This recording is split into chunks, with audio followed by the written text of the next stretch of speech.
Dahil ang hirap mag-isip kung ano uulamin. Kaya, kung ano na lang mayroon dyan, yun. Ito ay nagtutorta ako ng sardinas. Yun na lang. Tapos, meron naman ako dito na yung yung sinigang na panganang yellow pin. Ayan. Diba? Kahapon ko pa ito niluto. Tapos, ngayon, ininit ko na lang.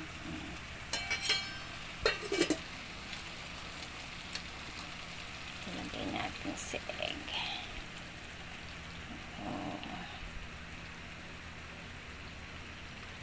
Ang tortang isdang nasa lata, ang sardinas. Ang hirap mag-isip ng uulamin araw-araw.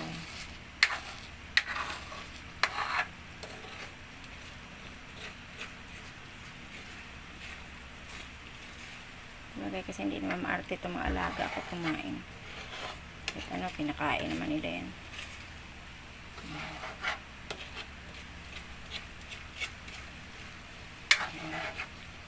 Ganon ang kanilang ulam for today.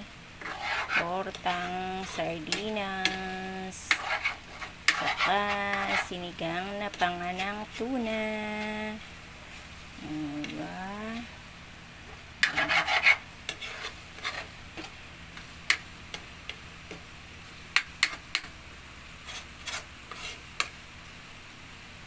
Okay, that's it. Bye-bye.